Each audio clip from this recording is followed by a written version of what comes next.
The Young and the Restless Spoilers.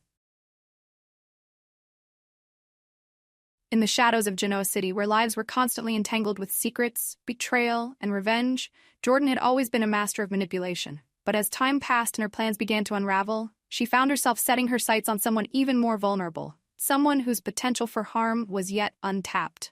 That someone was Lucy. Lucy, the young and quiet daughter of Daniel and Heather, had been irrevocably changed by tragedy.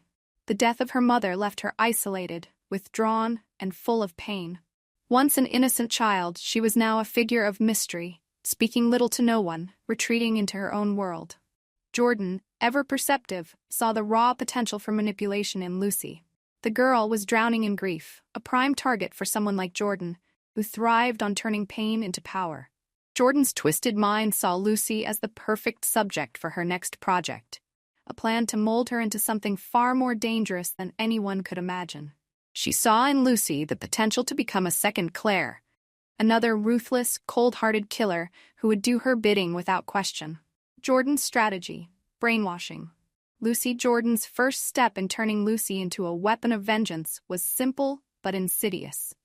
She needed to break the girl down and then rebuild her. Jordan understood that the best way to make someone compliant was to control their emotions and their perception of the world. For Lucy, the death of her mother had been a traumatic event, and Jordan capitalized on that grief.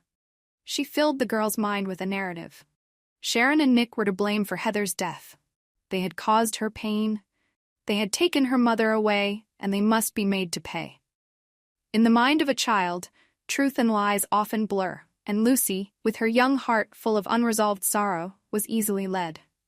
Jordan twisted the facts, feeding the girl lies disguised as truths. She painted Sharon and Nick as villains, responsible for the greatest loss in Lucy's life.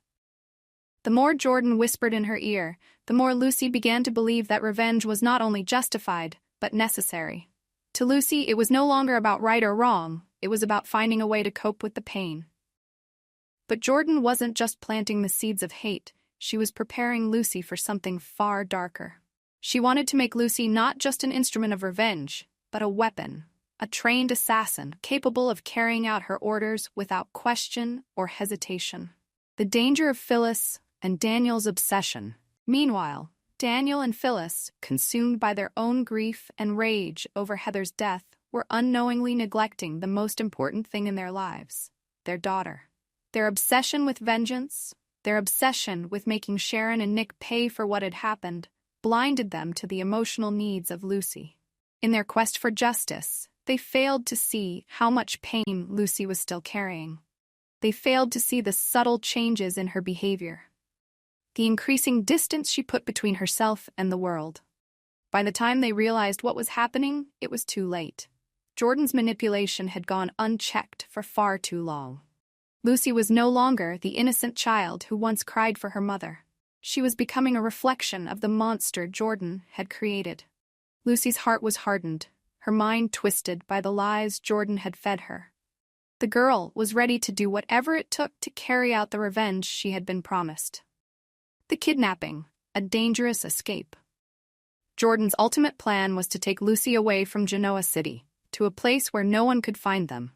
She intended to kidnap the child, taking her to another city where she could continue her training away from the prying eyes of those who might interfere. It was a cold, calculated move, one that echoed the past. Claire's own kidnapping, when she had been taken and raised into a killer for Jordan's own purposes. This was a pattern Jordan had repeated before, and she was determined to make Lucy her next success story. But as the date of the kidnapping approached, the tension in Genoa City grew. Daniel and Phyllis, having finally realized the depths of Lucy's transformation, were in a race against time to stop Jordan from succeeding. They were desperate to protect their daughter, but their own emotional turmoil made them unable to see how deep Jordan's influence on Lucy had become. Would they be able to save her in time? The battle to save Lucy, who will step in? As Jordan set her plan into motion, it became increasingly clear that Lucy was slipping further away. But there were others watching, others who had their own stakes in this drama.